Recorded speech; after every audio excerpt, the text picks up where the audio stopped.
যে পইচা নিদিয়াকৈ দিম তেতিয়া সবেই কলে যে টকা নিদিয়াকৈ চাকৰি হয় নেকি কেনেকে দিব কিন্তু মই কৈছিলো 1 লাখ চাকৰি দিম কিন্তু দিলু 1,65,000 কিমানত দিলু 1,65,000 এইবাৰ মই আপোনালোকক প্ৰতিশ্ৰুতি দিছো এইবাৰ আমাৰ চৰকাৰ আহিলে মই 2 লাখ ল'ৰা ছোৱালীক চৰকাৰী চাকৰি দিম কিমান ল'ৰা ছোৱালীক দিম কিমান ল'ৰা ছোৱালীক দিম 2 লাখ এই 2 লাখ ল'ৰা ছোৱালীৰ ৭৫,000 শিক্ষক আৰু শিক্ষয়িত্ৰী হ'ব 25,000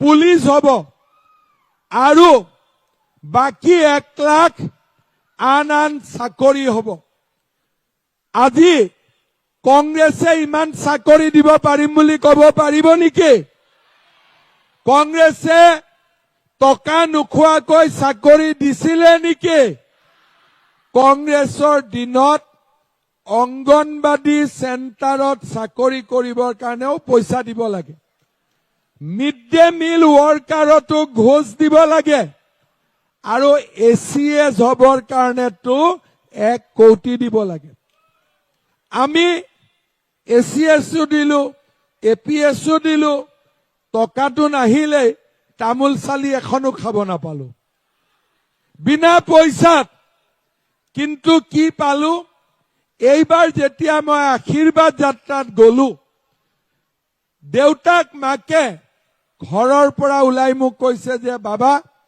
মোৰ ছোৱালীজনী চাকৰি কৰি আছে তোমাৰ নিকা নিযুক্তিত চাকৰি পাইছে এটা ল'ৰা আৰু এটা ছোৱালী তেজপুৰত কলে মামা আমি দুইটাই চাকৰি পাইছো অহা মাহত বিয়া পাতিম আৰু আমাৰ দিব্যাংগ ল'ৰা মোক আহি কলে যে মামা আপুনি দেখিছে মোৰ শৰীৰৰ অৱস্থা কিন্তু আপোনাৰ চৰকাৰৰ দিনত আজি মই এটা চাকৰি পাইছো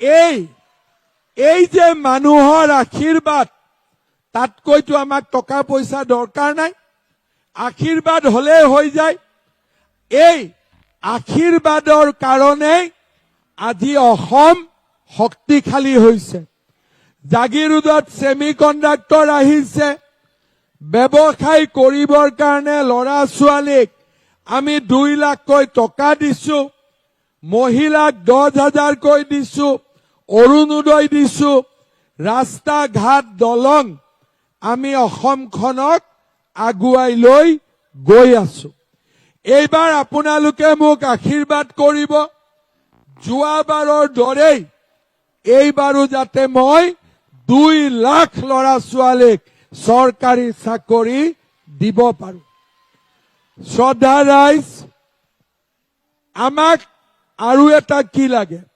অৰুণোদয় হল 25,000 হল চাউল দালি তেল নিমখ চেনি হল ল'ৰা ছোৱালীৰ চাকৰি হল আমাক লাগে ল'ৰা ছোৱালীৰ শিক্ষা দীক্ষা কিন্তু আজিকালি শিক্ষা দীক্ষাৰ খৰচ বহুত বেছি দেউতাক মাকে ইচ্ছা কৰিলেও ল'ৰা ছোৱালীক পঢ়ুৱাব নোৱাৰে কষ্ট হয় সেই কাৰণে এইবাৰ আমি সিদ্ধান্ত লৈছো যে ল'ৰা ছোৱালীক পঢ়ুৱাৰ খৰচ দেউতাক মাকে দিব নালাগে ল'ৰা ছোৱালীক পঢ়ুৱাৰ খৰচ মামাই দিব পুৰা খৰচ মামাই দিব আৰু আমি ল'ৰা ছোৱালীক শিক্ষিত কৰিম চৰকাৰী চাকৰি দিম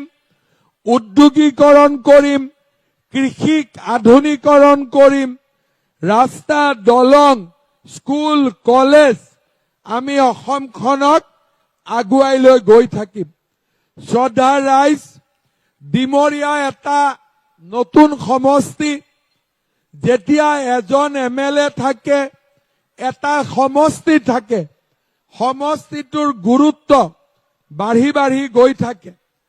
আজি মোক তপন দাস ডাঙৰীয়াই কৈছে যে ডিমৰিয়াত আমাৰ নন কেডেষ্ট্ৰিয়েল ভিলেজ আছে, বহুত জনজাতীয় লোকে এতিয়াও মাটিৰ পট্টা পোৱা নাই, সাধাৰণ ৰাইজেও মাটিৰ পট্টা পোৱা নাই।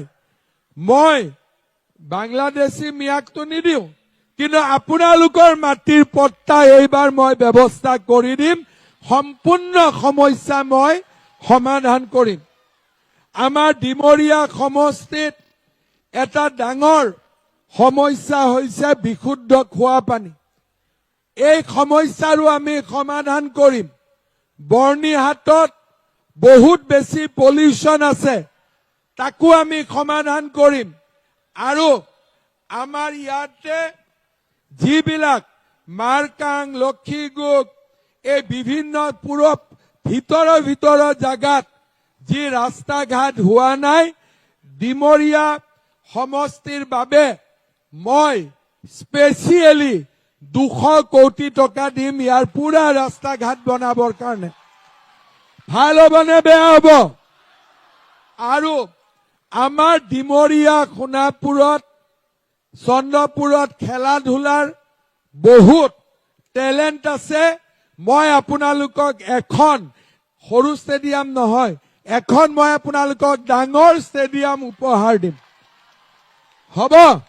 আপোনালোকক ডিমৰিয়া সমষ্টিত সকলো জাগাতে, চন্দ্ৰপুৰৰ পৰা আৰম্ভ কৰি ডিমৰিয়ালৈকে যেতিয়া ৰিং ৰোড হৈ যাব, পাৰ্থক্য নোহোৱা হৈ যাব, আমি একেলগে এই সমষ্টিটোক আগবঢ়াই লৈ গৈ থাকিম।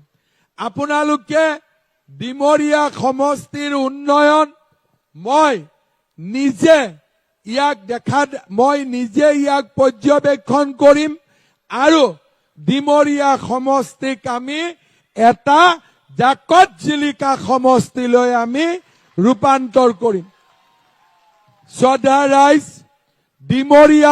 ডিমৰিয়া সমষ্টিত টুৰিজিমৰ বহুত বেছি পটেঞ্চিয়েল আছে। পৰ্যটকৰ দৃষ্টিভংগীৰ পৰা আমি ইয়াত বহুত কাম কৰিব পাৰো। আমি একেলগে লগ লাগি ডিমৰিয়া সমষ্টিৰ জীৱনলৈ আমি পৰিৱৰ্তন আনিম, উন্নয়ন আনিম, বিকাশৰ গংগা আমি ডিমৰিয়ালৈ নমাই আনিম। সেই প্ৰতিশ্ৰুতি মই আজি আপোনালোকক দি থৈ গৈছো। শ্ৰদ্ধা ৰাইজ, আপোনালোকে আশীৰ্বাদ কৰিব, তপন দাসক বিপুল ভোটত বিজয়ী কৰিব লাগিব। হ'ব? তপন দাসে আপোনালোকক আঁঠুকাৰি এটা সেৱা ল'ব, মহিলাসকলে উৰুলি, যুৱকসকলে হাত চাপৰিৰে তপন দাসক আশীৰ্বাদ কৰিব, যাতে ইলেকশ্যনত জিকি আপোনালোকক সেৱা কৰিব পাৰে। ভাৰত মাতা কি, ভাৰত মাতা কি। আশীৰ্বাদ কৰিব।